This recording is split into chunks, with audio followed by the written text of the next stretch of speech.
Item ಯಾವುದೇ ಇರಲಿ try ಮಾಡಿ ಆಚಿ ಚಿಕನ್ ಮಸಾಲಾ. ಬೆಂಗಳೂರಿನಲ್ಲಿ ಫುಟ್ಪಾತ್ ತೆರವು ಕಾರ್ಯಾಚರಣೆಗೆ ಬೀದಿ ಬದಿ ವ್ಯಾಪಾರಿಗಳು ಕಿಡಿಕಾರಿದ್ದಾರೆ. ಇವತ್ತು ಸರ್ಕಾರದ ವಿರುದ್ಧವಾಗಿ ಬೀದಿ ಬದಿ ವ್ಯಾಪಾರಿಗಳು ಸಮರ ಸಾರೋದಕ್ಕೆ ಸಿದ್ಧರಾಗಿದ್ದಾರೆ. ಫ್ರೀಡಂ ಪಾರ್ಕ್ನಲ್ಲಿ ಬೃಹತ್ ಪ್ರತಿಭಟನೆಗೆ ಈಗಾಗಲೇ ಸಮಿತಿ ಕರೆಯನ್ನ ನೀಡಲಾಗಿದೆ. ಜಂಟಿ ಹೋರಾಟ ಸಮಿತಿಯಿಂದ ವ್ಯಾಪಾರ ಬಂದ್ಗೆ ಕರೆ ನೀಡಲಾಗಿದೆ. 6 ಸಂಘಟನೆಗಳು ಜಂಟಿಯಾಗಿ ಹೋರಾಟಕ್ಕೆ ಸಜ್ಜಾಗಿದೆ. ಹಾಗಾಗಿ ಇವತ್ತು ಹಣ್ಣು ತರಕಾರಿ ತಿಂಡಿ ತಿನಿಸುಗಳು ಸಿಗೋದಿಲ್ಲ. ಯಾಕೆ ಅಂತ ಹೇಳಿದ್ರೆ ಬೀದಿ ಬದಿ ವ್ಯಾಪಾರಿಗಳೆಲ್ಲರೂ ಕೂಡ ಈ ರೀತಿಯಾಗಿ ಬಂದ್ಗೆ ಕರೆಯನ್ನ ನೀಡಲಾಗಿದೆ. ಕಳೆದ 3-4 ದಿನದಿಂದ ಈ ಒಂದು ಫುಟ್ಪಾತ್ ತೆರವು ಕಾರ್ಯಾಚರಣೆ ನಿರಂತರವಾಗಿ ಮುಂದುವರಿತಾ ಇದೆ. ಆದರೆ ನೋಟಿಸ್ ಏನೋ ಕೊಟ್ಟಿದ್ದಾರೆ, ಪರ್ಯಾಯ ವ್ಯವಸ್ಥೆಯನ್ನ ಮಾಡಿಕೊಟ್ಟಿಲ್ಲ. ಪರ್ಯಾಯ ಸ್ಥಳವನ್ನಾದರೂ ನೀಡಬೇಕು ಅಂತ ಹೇಳಿ ಕೆಲವೊಂದಿಷ್ಟು ಬೇಡಿಕೆಗಳನ್ನ ಕೂಡ ಇದೀಗ ಬೀದಿ ಬದಿ ವ್ಯಾಪಾರಿಗಳು ಮುಂದಿಟ್ಟಿದ್ದಾರೆ. ಒಟ್ಟಾರೆಯಾಗಿ ಫುಟ್ಪಾತ್ ಸರ್ಕಾರ ಮೊದಲು ಪರ್ಯಾಯ ಮಾರಾಟ ಸ್ಥಳಗಳನ್ನ ಒದಗಿಸಬೇಕು ಅನ್ನುವಂತ ಆಗ್ರಹಗಳು ಕೂಡ ಕೇಳಿಬರ್ತಾ ಇದೆ. ಈ ಕುರಿತು ಮತ್ತಷ್ಟು ಮಾಹಿತಿಯನ್ನು ನೀಡ್ತಾರೆ ನಮ್ಮ ಪ್ರತಿನಿಧಿ ಭವ್ಯ ಸುನಿಲ್ ದೂರವಾಣಿ ಸಂಪರ್ಕದಲ್ಲಿ. ಭವ್ಯ, ಫುಟ್ಪಾತ್ ತೆರವು ಕಾರ್ಯಾಚರಣೆಗೆ ಬೀದಿ ಬದಿ ವ್ಯಾಪಾರಿಗಳು ಇದೀಗ ಬಂದ್ಗೆ ಯಾವ ರೀತಿಯಾಗಿ ಸಿದ್ಧರಾಗಿದ್ದಾರೆ, ಜೊತೆಗೆ ಪ್ರಮುಖ ಬೇಡಿಕೆಗಳು ಯಾವುದು? ಎಸ್ಟಿಬಿಯ ಫುಟ್ಪಾತ್ ತೆರ ವಿರೋಧಿಸಿ ಬೆಂಗಳೂರಿನಲ್ಲಿ ಬೀದಿ ಬದಿ ವ್ಯಾಪಾರಿಗಳು ಇವತ್ತು ಬಂದ್ಗೆ ಕರೆ ಕೊಟ್ಟಿರುವಂತದ್ದು.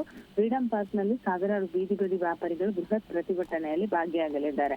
ಪ್ರಮುಖವಾಗಿ ಕಳೆದ 1 ವಾರದಿಂದ ಪಾದಚಾರಿ ಮಾರ್ಗ ತೆರವು ಹೆಸರಿನಲ್ಲಿ ಜೀವನೋಪಾಯವನ್ನ ಕಸಿಯಲಾಗುತ್ತಿದೆ ಅಂತ ವ್ಯಾಪಾರಿಗಳ ಆರೋಪ ಇರುವಂತದ್ದು. ಸುಮಾರು 1.5 ಲಕ್ಷ ಬೀದಿ ಬದಿ ವ್ಯಾಪಾರಿಗಳ ಭವಿಷ್ಯ ಆತಂಕದಲ್ಲಿದೆ. ಸಮಗ್ರ ಸಮೀಕ್ಷೆ ಪೂರ್ಣಗೊಳ್ಳುವ ಮುನ್ನ ತೆರವು ಕಾರ್ಯಾಚರಣೆ ನಿಲ್ಲಿಸಲು ಆಗ್ರಹ ವ್ಯಕ್ತಪಡಿಸಿದ್ದಾರೆ. ಅಂದ್ರೆ ಸ್ಟ್ರೀಟ್ ವೆಂಡರ್ಸ್ ಕಾಯ್ದೆ 2014 ಉಲ್ಲಂಘಿಸಿ ತೆರವು ಕಾರ್ಯಾಚರಣೆಯನ್ನ ಅಧಿಕಾರಿಗಳು ಮಾಡ್ತಾ ಇದ್ದಾರೆ. ಅಂದ್ರೆ ಹೈಕೋರ್ಟ್ ಈ ಹಿಂದೆ ಸುಪ್ರೀಂ ಕೋರ್ಟ್ ಮಾರ್ಗಸೂಚನೆಯನ್ನ ಕೊಟ್ಟಿತ್ತು.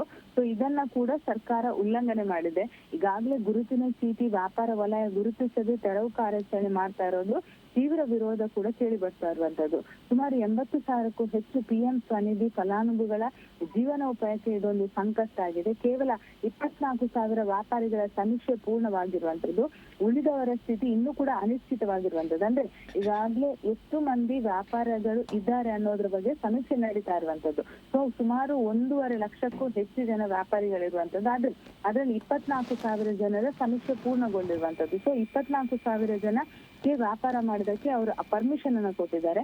ಇನ್ನುಳಿದವರ ಜೊತೆ ಗುರುತಿನ ಚೀಟಿ ಇದೆ, ಎಲ್ಲಾ ರೀತಿಯಾದಂತಹ ದಾಖಲೆಗಳು ಕೂಡ ಇದೆ. ಆದ್ರೂ ಕೂಡ ತೆರವು ಕಾರ್ಯಾಚರಣೆ ಮುಂದುವರಿಸಿದ್ದಾರೆ. ಅಂದ್ರೆ ಪೂರ್ಣವಾಗಿ ಕೆಲಸಗಳನ್ನ ಸರಿಯಾಗಿ ಮಾಡದೆ ಮತ್ತೆ ತೆರವು ಕಾರ್ಯಾಚರಣೆ ಮುಂದುವರೆದಿರುವಂತದ್ದು. ಸೊ ಈ ಕಾರಣಕ್ಕಾಗಿ ಸರಿಯಾದ ರೀತಿ ಪರಿಶೀಲನೆ ಮಾಡಬೇಕು ಅನ್ನೋದು, ಸಮೀಕ್ಷೆಯನ್ನು ನಡೆಸಬೇಕು ಅನ್ನೋದು ಇವರ ಆಗ್ರಹವಾಗಿದೆ. ಸೊ ಇವತ್ತು ಫ್ರೀಡಂ ಪಾರ್ಕ್ ನಲ್ಲಿ ಸರ್ಕಾರ ವಿರುದ್ಧ ಪ್ರತಿಭಟನೆಗೆ ಸಿದ್ಧತೆ ಮಾಡಿದ್ದಾರೆ. ಫುಟ್ಪಾತ್ ತೆರವು ಕಾರ್ಯಾಚರಣೆಯನ್ನ ಆದಷ್ಟು ಬೇಗ ನಿಲ್ಲಿಸಬೇಕು ಅನ್ನೋದು ಇವರ ಆಗ್ರಹವಾಗಿದೆ. ಒಂದು ವೇಳೆ ನಿಲ್ಲಿಸದೆ ಹೋದ್ರೆ ಇಡೀ ರಾಜ್ಯಾದ್ಯಂತ ಬೃಹತ್ ಹೋರಾಟವನ್ನ ಮಾಡೋದಾಗಿ ಎಚ್ಚರಿಕೆಯನ್ನ ಕೂಡ ಕೊಟ್ಟಿದ್ದಾರೆ.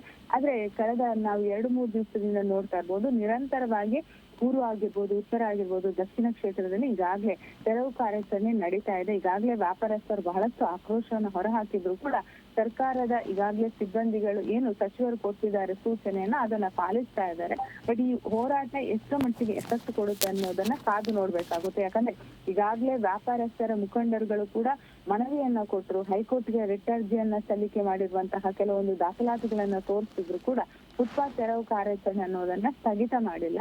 ಸೊ ಇವತ್ತು ಫ್ರೀಡಂ ಪಾರ್ಕ್ ನಲ್ಲಿ ಪ್ರತಿಭಟನೆ ಕೈಗೊಂಡು ಯಾವ ರೀತಿ ಇದನ್ನ ಮೊಟಕುಗೊಳಿಸ್ತಾರೆ ಅನ್ನೋದನ್ನ ಕಾದು ನೋಡ್ಬೇಕಾಗುತ್ತೆ. ದಿವ್ಯಾ. ಓಕೆ, ಥ್ಯಾಂಕ್ ಯು ಭವ್ಯ ನಿಮ್ಮೆಲ್ಲ ಮಾಹಿತಿಗಾಗಿ.